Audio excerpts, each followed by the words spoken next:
From the seedy Univest studios at Lehigh Valley Public Media in Bethlehem, PA, it is time for another early warning episode of Chemical-Free Horticultural Hijinks. You bet your garden. Food costs are rising rapidly, with fresh produce prices predicted to go through the roof this year. I'm your host, Mike McGrath, and on today's show, we'll urge you to order your seeds early and explain how to get a super early harvest of tasty salad greens. Plus, your fabulous phone call questions, comments, tips, tricks, suggestions, and preposterously proposed protestations.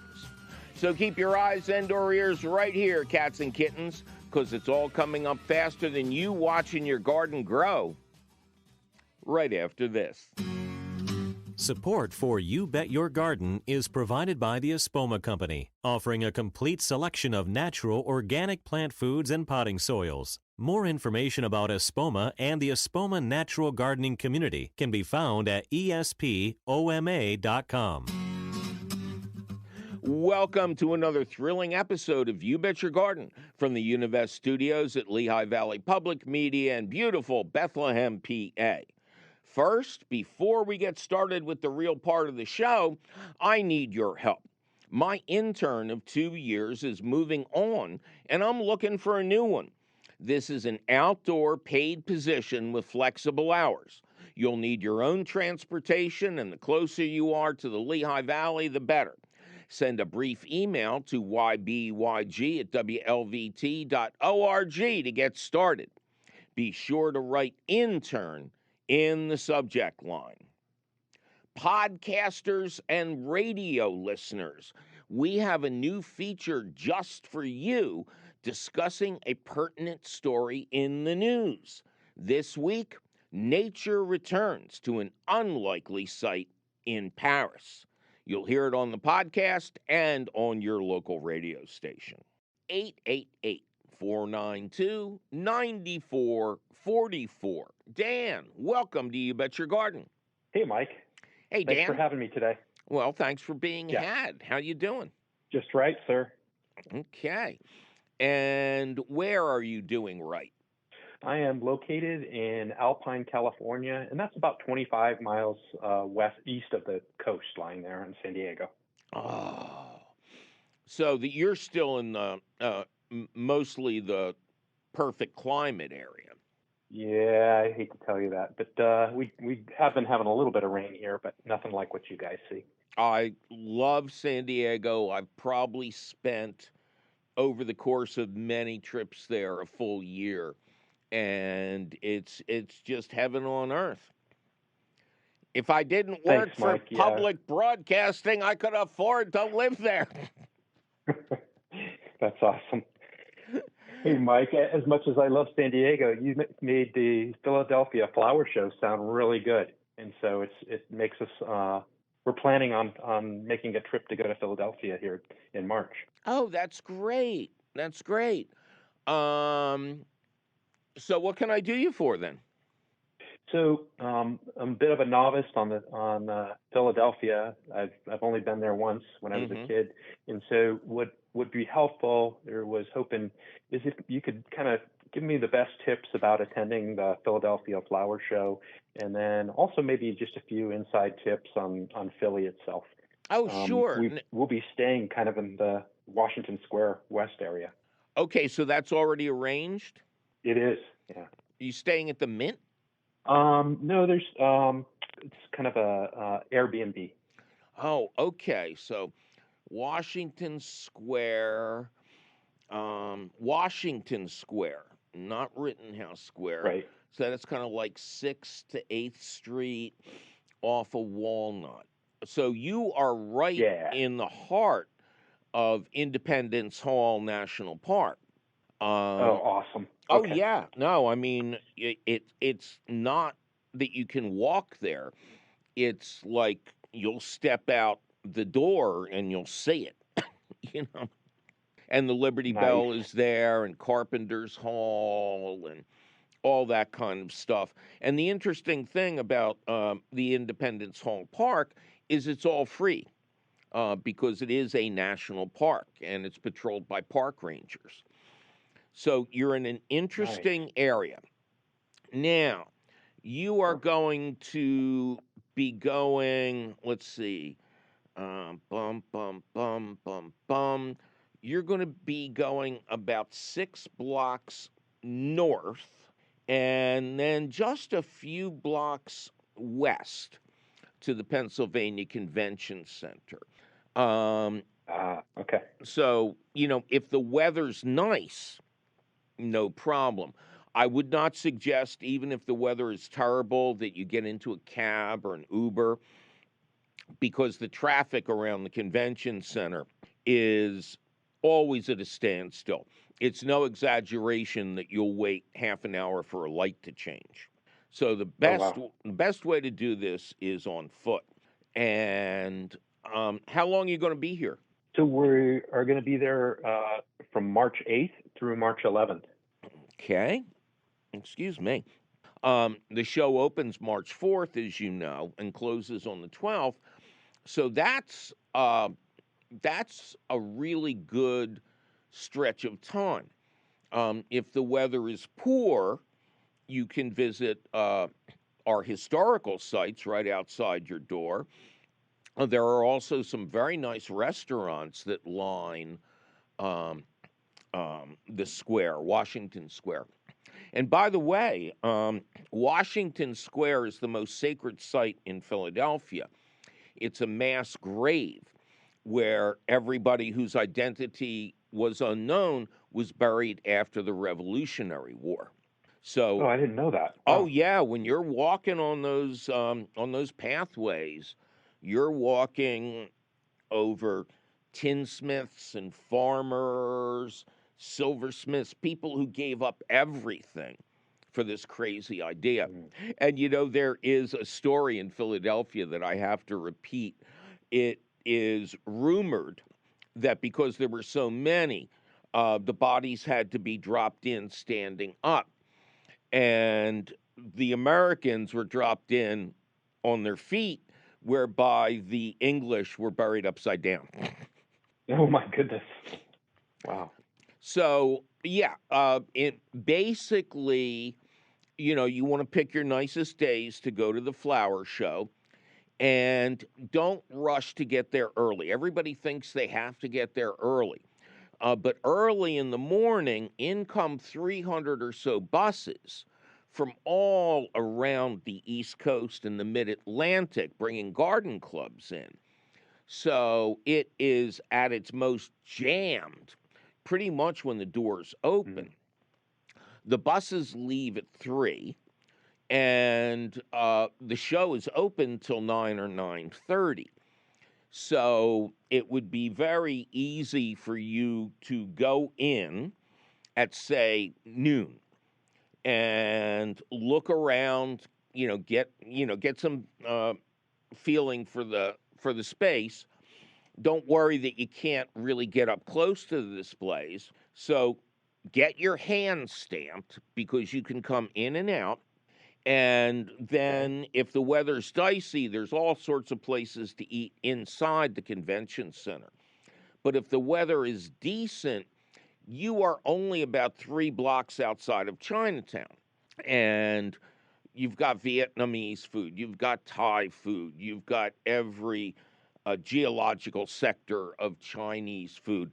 One of my favorites is a Burmese restaurant called Rangoon that is, just out of this world. And Oh, that's a great. Yeah. whole other experience too in Chinatown. So that's your map right there. And again, after That's you have a nice lunch, you come back. Say you get back there at around 2 o'clock. It's starting to thin out. By like 3 o'clock, you'll be walking right up to the exhibits. nice. And this show, this season's show, I don't, I can't remember the exact name, but it's like the Disney Electrical Parade. It's one of the features is going to be tons of lights and things like that. You know, which we need in Philadelphia to brighten up early March. Yeah, I was actually kind of curious why March just seems like early in the season. Well, when I was a major exhibitor, which I did for 7 years, we used to joke that it was in March because it was impossible for us to grow the plants and get them there safely. But it was always meant to be a precursor of spring. You know, by the time you're finished dragging yourself through February and you get to March and you see it looks just like February, um, you have this vision of things to come. The spring bulbs coming up, the flowering plants. It is better than Prozac. A couple of hours at the flower show is better than any kind of prescription drug for depression.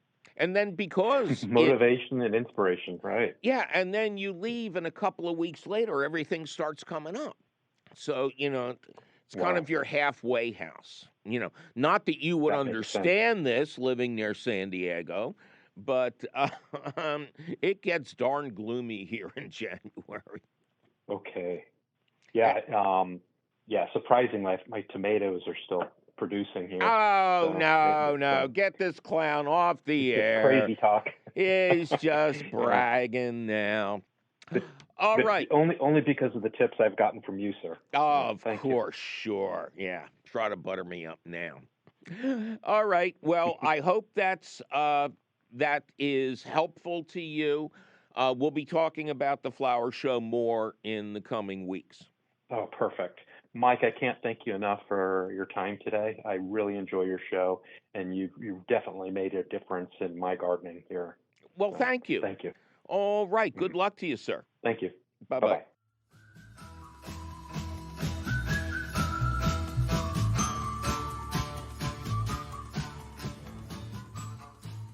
As promised, we are introducing a new feature for our longer show edition in the podcast and radio show format.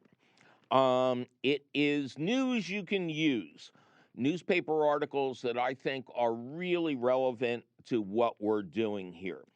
The first one is a pickup from the New York Times that was featured in my local newspaper.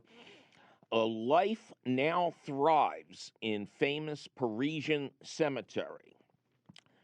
So, the cemetery, and please forgive me if I don't do this correctly, Père Lachaise is nestled between traffic laden avenues in eastern Paris. It has long been known as the final resting place for celebrated artists, including Jim Morrison, Oscar Wilde, and who else we got here? Proust, Chopin, and Sarah Bernhardt. The old one, not the new one. For many years, this famous cemetery, there was a perceived need to keep it neat and clean. So herbicides were used by the gallon. And as a result, there was no life in the cemetery. Not that you'd expect there to be a lot, but come on, you want to see a bug or two. The greening, well, the caretaker first starts by saying nature's taking back its rights after Paris decided to first step down and then end herbicide use as a blow against climate change and global warming. The greening of the Acropolis stems from a decades old plan to phase out herbicides and turn the cemetery into one of Paris's green lungs, as the dense capital is designing its urban landscape to make it more climate friendly in the face of rising temperatures. We made a complete turnaround, says the caretaker, with overuse of herbicides being followed by no herbicide use at all. Now, this was fascinating to me. Some 1.3 million individuals are interned there, a figure equal to about half of Paris's living population. So that's kind of weird. Anyway, in the old days, the smallest dandelion had to be eliminated. But that approach started to change in 2011 when the city's municipal government encouraged Paris's cemeteries to phase out herbicides out of environmental concerns. Caretakers were originally very hostile to the initiative, but then they started to see flowers bloom and birds return. By 2015, a full ban on herbicides was in force, and the result was a rich ecosystem that developed as a result. The kidney-shaped leaves of cyclamen flowers, white, pink, and lavender, have popped up between the raised crypts. Whole choirs of birds, including robins and flycatchers, have settled in the cemetery's vast canopy. This was a treat for everybody, but it really reached its peak of importance when coronavirus hit. In April 2020, in a ghostly Paris under lockdown, the caretaker came across a pair of foxes and their 4 cubs in the cemetery, a rare sighting anywhere in the city limits. Since then, it's only gotten better. It is now an ecological wonder that only 5 years ago was barren. And other cemeteries, not only in France, but also in neighboring countries, are adopting this attitude. So it is, to me, it's a giant step forward and real good news at a time when we could use some.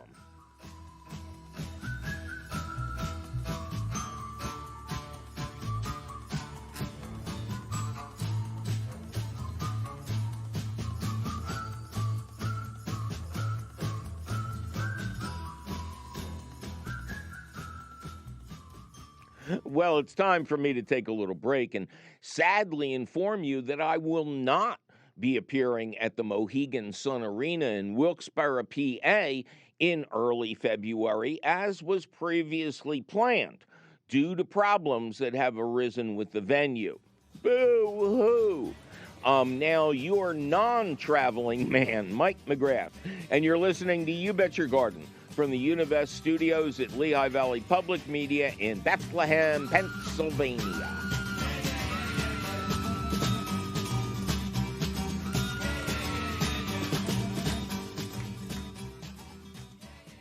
Support for You Bet Your Garden is provided by the Espoma Company, offering a complete selection of natural organic plant foods and potting soils. More information about Espoma and the Espoma Natural Gardening Community can be found at espoma.com.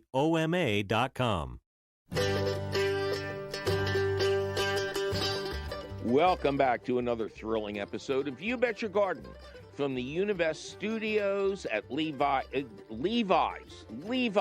the where of gardeners everywhere. No, Lehigh Valley Public Media in Bethlehem, PA. Am I wearing Levi's? I don't even know. I'm your adult host, Mike McGrath. Coming up later in the show, we're going to warn you about what I believe will be a potential seed shortage as produce prices continue to rise exponentially, what you can do about it, and how to get an early start on growing your own salad greens. But first, more of your fabulous phone calls at 888-492-9444. Rosario, welcome to you.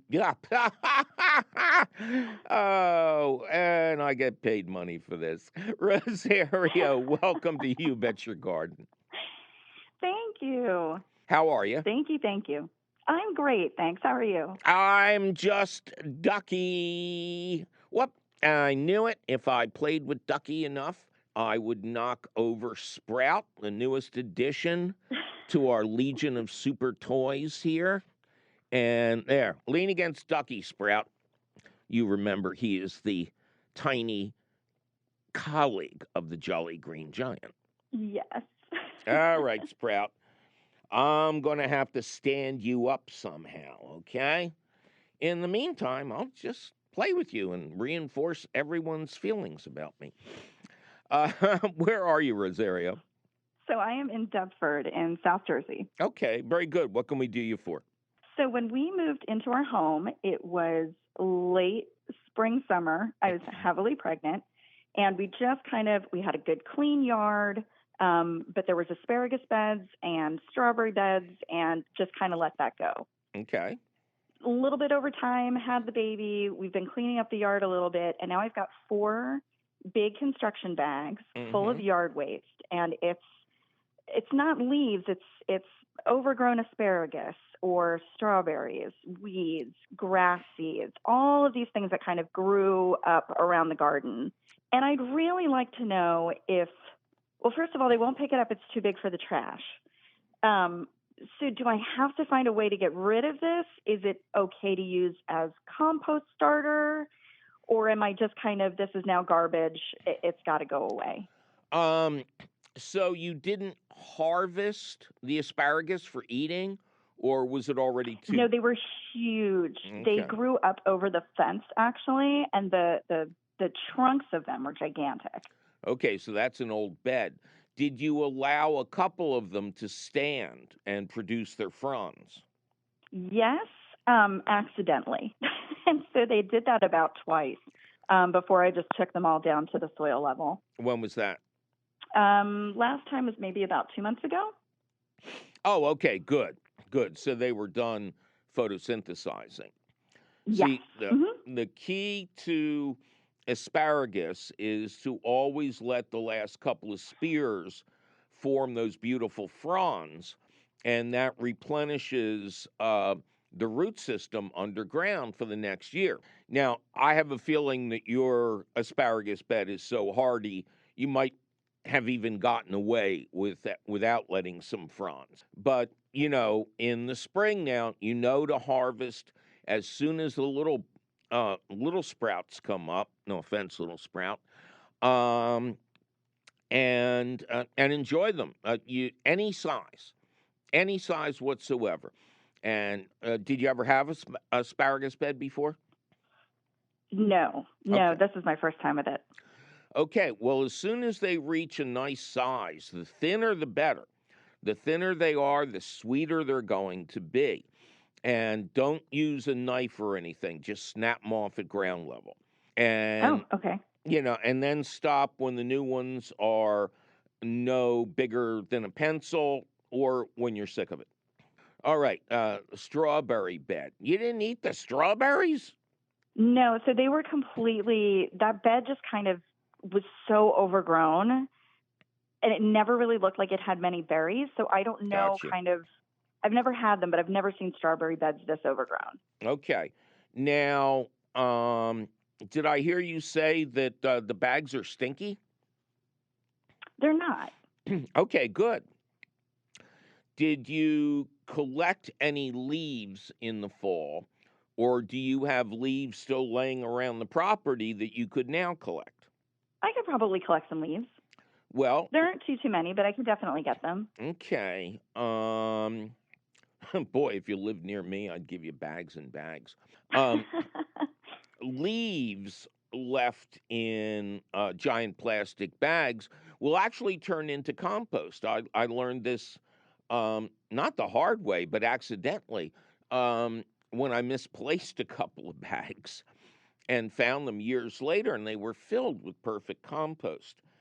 So you don't want to overwhelm your compost pile with greenery, which is what you have.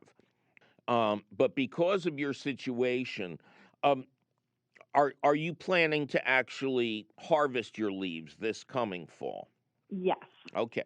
So there are 15 other kind of garden beds that are empty. They had been prepared, but they hadn't actually been seeded. Okay. So what I was hoping to do is be able to continue to have an active compost so that I can continue to fertilize these beds. Right. Do you think that it sounds like your asparagus bed was incredibly fertile? Do you think that these beds have a lot of compost in them? I would bet so. I think so. The only concern that I have is how many grass seeds were on top of them and how much grass I had to clear out of them by the time I got to them. Well, weeding is the bane of all gardeners.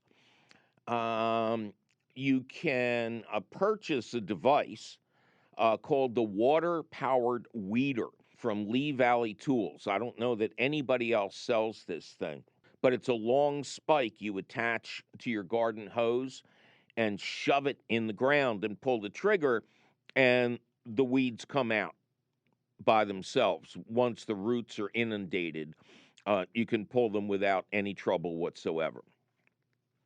Great. And that's what I would recommend for your grassy weeds to start. So I want you to get, it'd be nice if you could get a sealed compost bin because of the vegetable waste that's in there. You don't want to be attracting vermin with the dead asparagus and stuff. So start out with a sealed bin. Rake up all the leaves you can find. Maybe make a bed of straw or pine straw on the bottom to give you a little extra brown material to get started.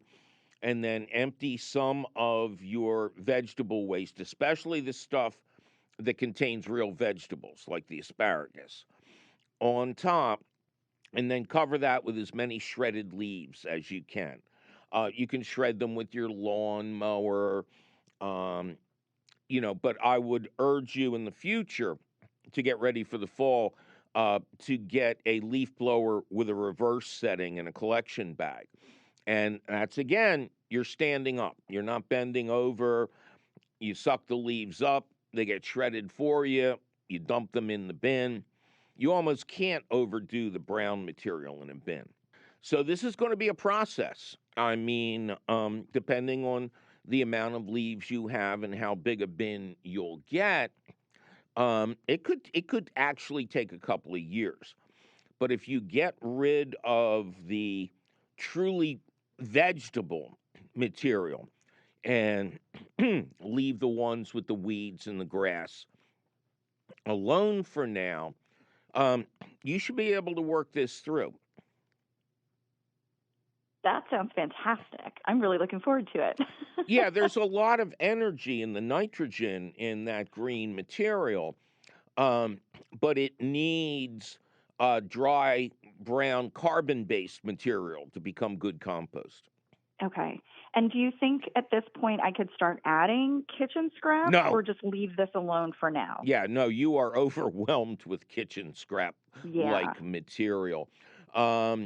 If you're not dead set against it, the best use for vegetable waste is a worm bin. I just worked my worm bin, and even in the winter, these guys have been turning, kitchen garbage into beautiful compost-like soil.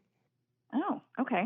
Yeah, I like the tower, the worm tower, where you have trays that you put on top of each other, because it's really easy to harvest the finished material.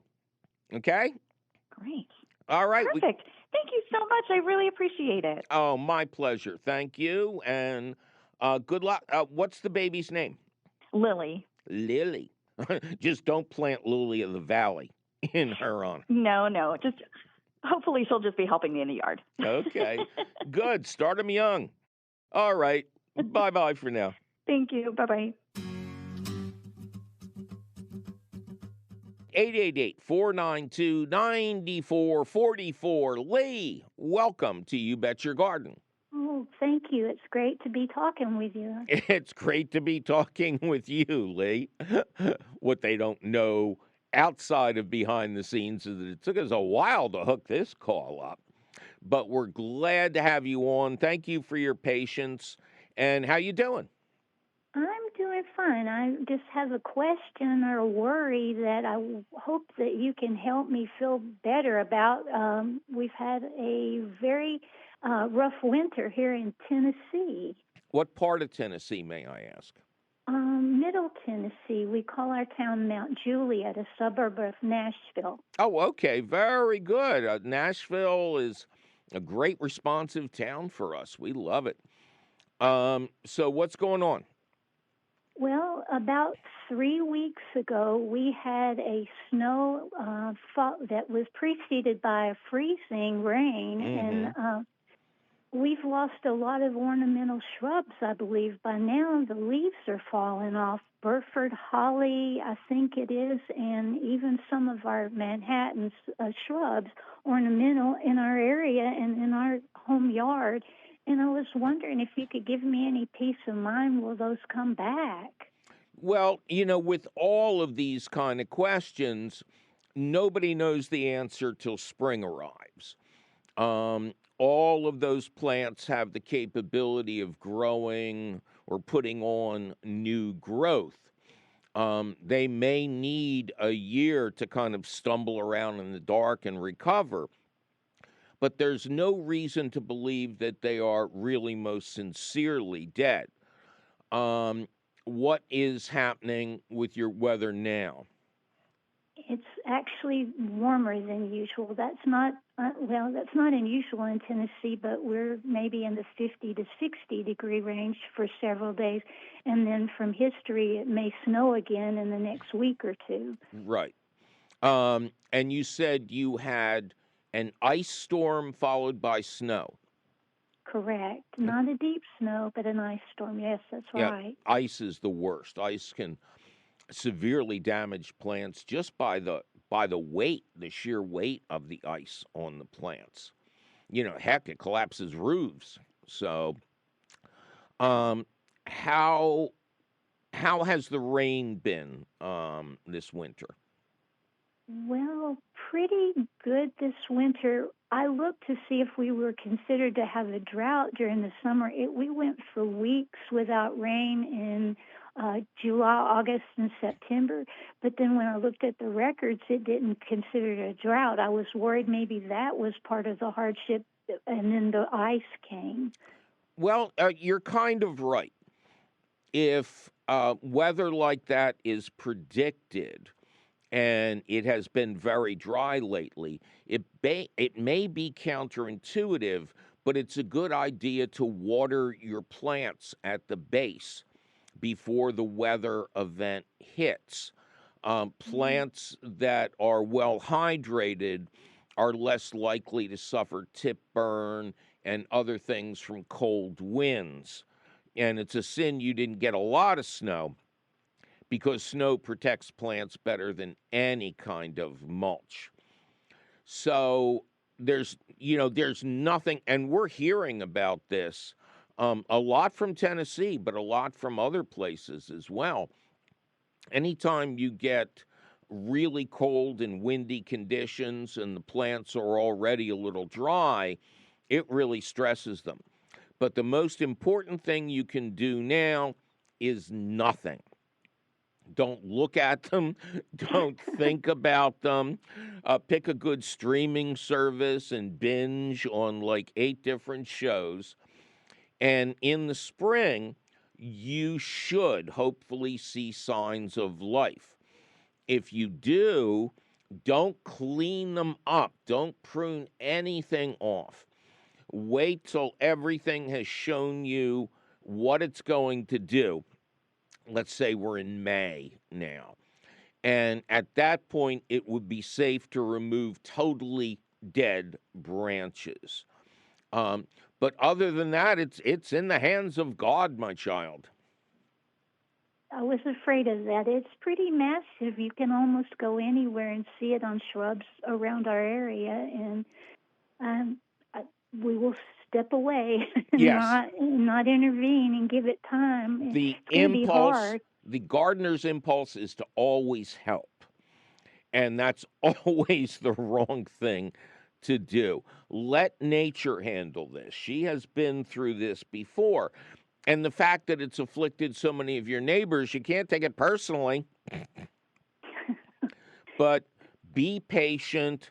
Wait to see how they leaf out in the spring. And if you're uncertain about something, if some plants leaf out and some plants don't, again, I would urge you to be patient And if a plant is really, truly dead, wait till the fall to replace it, because there's going to be a big run on shrubs in the spring in your area.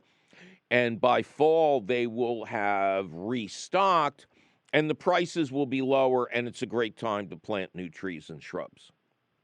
In the meantime, just throw a shroud over them and pretend it's Lent, Well, I appreciate that. Well, I'm sorry for your troubles. It's nothing you did, and I wish you luck, and take care of yourself. I appreciate it. Thank you so much. It gives me peace of mind just to not intervene and step away, and we'll try that and see what comes of it. Very good. You'll do better than your neighbors who hop in there with fertilizer and pruners. All right, Thank you you. take care, and bye-bye for now. Thank you.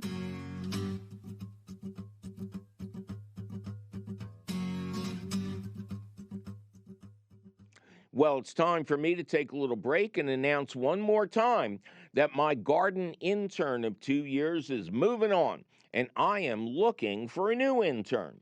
This is a paid position with flexible hours. You will need your own transportation, and the closer you are to the Lehigh Valley, the better. Send a brief email to ybyg@wlvt.org to get started. Be sure to write intern in the subject line. I'm Help Wanted Mike McGrath, and you're listening to You Bet Your Garden from the Univest Studios at Lehigh Valley Public Media in Bethlehem, PA.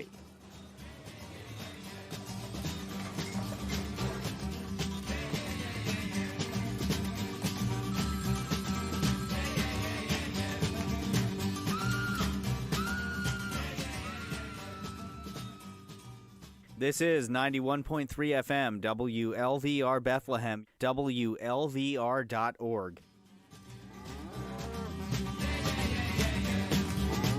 Welcome back to another thrilling episode of You Bet Your Garden from the Univest Studios at Lehigh Valley Public Media in Bethlehem, PA. I am your host, and we are in the stretch right now, cats and kittens. In just a few minutes, we will urge you to get your seeds as early as possible this season because of predicted produce price increases that are almost unbelievable. But we'll make you believe it after a couple more of your fabulous phone calls at 888-492-9444. Dana, welcome to You Bet Your Garden. Yes, it's good to hear your voice again. Well, thank you. I hope you hear my voice every week. Yeah. No, I mean personally, sir. Yes. Yes. All right. How are you doing, Dana? I'm doing great. I know I'm speaking with Mike McGrath, the guru of the garden, the oracle of organics, titan of the tomato, king of corn, Caesar of cilantro, pulverizer of pests, destroyer of disease, mystic of the melons, the holy one of jalapenos, the zen of zucchini. Wait for it. The raiser of raised beds. Good and I know Lord. You could just sit there for an hour and listen to me and admire you, sir, but I'm sure you want to get down to business. Oh, Lord, we got to get a court stenographer to put that down on paper. I got a dozen more, sir, a dozen. Okay. Where are you, Dana? I'm the Cedar Creek algae man right here in Greenville, Tennessee. So that means we've spoken before on the air? Yeah, about Cedar Creek algae. All right. Well, what's up today? Well, I give away my algae to any organic farmer that wants to come by. All organic farmers are my friends. Right. And everyone that shows up says, oh, they're being destroyed by blossom end rot. Okay. Now, I'll give you what we do, what I do here. I have an organic gardening friend who's been in it much longer. He says he puts Epsom salts in the hole. And I go just one step further. In the gardening store, they have this stuff called CalMag. And when I looked at the price, I went home. And I'm not a scientist or anything, but I grind up eggshells into a fine powder, mix a cup of that with 5 gallons of water, and I throw in a heaping teaspoon of Epsom salts. And we don't have much problems, but these other people are getting wiped out with it. Okay. Well, I was hoping you could. Let's start with the salts of Epsom, which I believe was a French resort town where this material was discovered. It is a great source of, not magnesium. Maybe Magnesium. It is. Yeah, it is a great source of magnesium. I don't think it has much calcium in it. Magnesium is very helpful, especially if you have deficiencies in your soil. But it is exactly right. The eggshell trick is something I have done 30 years of my gardening, and I never get blossom end rot. When I do a public talk and I talk about tomatoes, I say this is the only sure thing in organic gardening. But I do it a little differently than you do. So, and this is I want to hear it. This is a great time to educate people about this. As we use our eggs, crack the eggs, and then put the eggshells back in that container and let them air dry for a while and try to put them somewhere we'll find them at tomato planting time. So tomatoes are unique among garden vegetables in that the deeper you can bury the stem, the more productive and healthy the plant's going to be because it grows auxiliary roots anywhere where it's covered by soil. So you often have to pull off the bottom leaves of the tomato, but don't worry about that. So you dig a deep hole, you put the start, the baby tomato, into the hole, and then you just take with your hands and crush up a dozen eggshells. That's why we put them back into the egg cartons, so we know what a dozen is. And then we do that right over top of the root ball. Then we refill the hole with the soil we removed, and then we mulch with compost on top. But getting the calcium, getting that real rich natural calcium down there is really important. I would not dilute it because you want the eggshells to release their calcium slowly. You don't want to blend them up and have a big hit of calcium when the plants don't have any fruits on them. Because if there is not adequate calcium flowing to the fruits, they will start to rot out on the bottom just as the fruits ripen up. All right, man? Okay, Mike. Good hearing from you. You too. Bye-bye. Two little bugs, little bugs, little bugs, little bugs, little bugs, little bugs. Two little bugs, little bugs, little bugs, little bugs, little bugs, little bugs. Two little bugs, little bugs, little bugs, little bugs, little bugs, little bugs. Two little bugs, little bugs, little bugs, little bugs, little bugs, little bugs.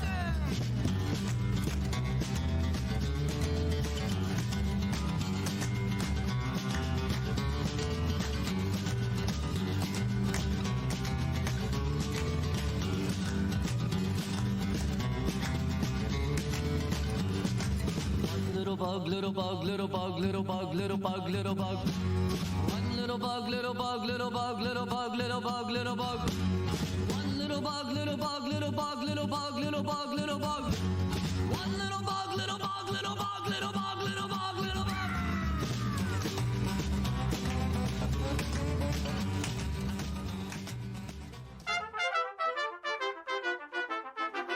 Well, it is time for the question of the week, which is not a question this week. It's an answer. It is a special report. Predicted fresh produce inflation means it's more important than ever to grow your own food. COVID, inflation, the heartbreaking war in Ukraine, which is a major grain producer for the world, climate change, and massive labor shortages have all contributed to a, quote, perfect storm of rising prices for fresh produce. The Consumer Price Index reports that grocery prices overall rose 12% in 2022. That's bad enough, but the Bureau of Labor Statistics reports a startling 38% rise in the wholesale price of fresh produce in 1 month alone. By the way, the price of fresh eggs rose a whopping 244% last year. So if you've been thinking about keeping chickens, this would be a good year to start. Or do like I do and make connections with chicken owners in your neighborhood. Buy or barter their extra eggs, and you'll save money and enjoy fresher food, as indicated by the deepness of the color in the yolks of these hand-raised birds. Enough economics. Let's get back to the garden. When COVID hit, I was declared a, quote, essential worker because I was teaching people to grow food gardens, which would get them outside to brighten their spirits without risk. Various organizations estimated that the number of people who grew food gardens doubled that first year. Seed and plant suppliers sold out earlier than ever. The following year, it doubled again, a good sign for people, birds, bees, butterflies, and children of all ages. Oh, and the planet if you grew organically, and you better have. So once again, we are ringing in the new year with advice for people who want to begin growing some of their own food, and for the already growers who want to up their game. All right, we're going to talk about seeds. Two kinds: seeds that are sown directly in the ground and seeds that are meant to be used to grow starts, plants that will go outside if they survive 2 months of your tender mercies indoors. If you have never started tomatoes, peppers, eggplant, cucumbers, and such indoors, I urge you to take a pass this year. Contact your local independent garden center, no dumpster divers here, and reserve the varieties you wish to plant outside. Or ask a longtime gardening friend to grow a few extra starts for you. Pay them off with a big bag of organic potting soil and or perlite. Visit this surrogate soil of yours regularly. Watch, learn, and listen. Or is that just for train tracks? I forget. Direct seeded crops. Lettuce, spinach, kale, and other salad greens are up first. Problem: in many areas of the country, the soil is too cold to sprout the seeds, but the sprouted plants will thrive outdoors in the cool air of March and April and should continue to produce through the end of June. So gather up all the larger sized containers you can find and fill them with a mixture of organic potting soil, perlite, and some high quality finished compost. No manure, no peat moss, no, quote, organic soil, and no rocks in the bottom of the pots. Water the containers by sitting them in a sink with a couple of 3 inches of water for an hour or so. Note how much heavier they are now. That's the best way to judge the water needs of containers. Lightweight means it's time to water. If it's heavy, let it be. Now, sow the seeds of a leaf lettuce variety thickly onto the saturated soil. Cover the seeds with about a 1/2 inch of organic potting soil. Then cover the whole schmagegi with saran wrap and place it in a warm spot in your home. No light is needed at this time. Check the plastic wrap daily. If no moisture is beating up on the inside of the wrap, mist the surface well and rewrap. When sprouts appear, remove and recycle the wrap at a supermarket that accepts plastic bags for recycling. Move the containers to the brightest indoor spot you have for about a week, then take the pots outside. If days are warm but some nights are still below freezing, bring the pots back in at dinner time and take them back out the next day, you get warmer temperatures. When nighttime temps are reliably in the high 30s or above, leave the containers outside in full sun. If you followed directions so far, there's no need to feed, but water gently if the containers feel light. When the greens reach a solid 3 inches high, you can begin harvesting them cut and come again style. Using a sharp pair of scissors, clip off the tops of each leaf, but leave a good inch behind to regrow. You can repeat this at least 3 times, and by then it'll be time to direct seed more greens right in the ground, or preferably in raised beds. Good news, this is the most time-consuming part of stretching the season.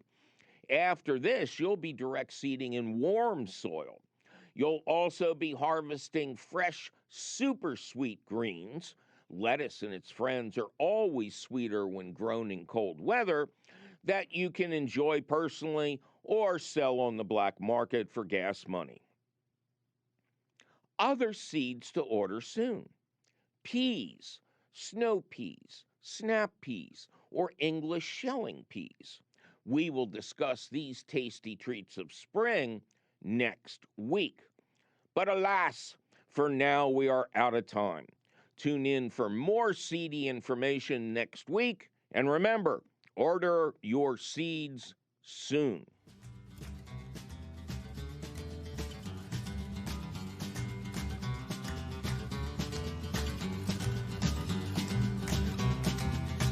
Well, that sure was some timely advice about getting a head start on tasty salad greens this season, now wasn't it? Luckily for you, the question of the week appears in print at the Gardens Alive website. To read it over at your leisure, or of course your leisure, just click the link for the question of the week at our website, which is still and will forever be youbetyourgarden.org. Gardens Alive supports the You Bet Your Garden question of the week, and you will always find the latest question of the week at the Gardens Alive website. Yikes, my producer is threatening to steal my seeds if I don't get out of this studio. We must be out of time, but you can call us anytime at 888-492-9444 or send us your email. You're tired, you're poor, you're wretched email refuse teeming towards our garden shore at YBYG at WLVT.org. And as always, please include your location. You Bet Your Garden is a half-hour public television show, an hour-long public radio show and podcast, all produced and delivered to you weekly, perhaps strongly, from the Univest studios at Lehigh Valley Public Media in Bethlehem, PA. Our radio show is distributed by PRX, the Public Radio Exchange. You Bet Your Garden was created by Mike McGrath.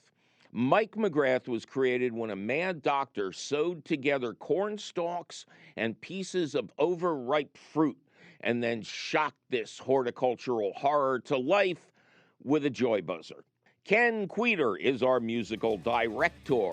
Our chief content officer is Yoni Greenbaum. Our angel of the airwaves is Christine Dempsey. Our sound engineer is the always cheerful Charlie Sarah. Our social media director is Amanda Norfleet.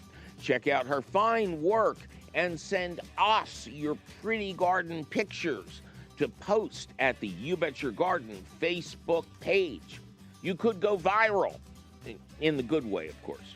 Teresa Radke is our peerless princess of profound production.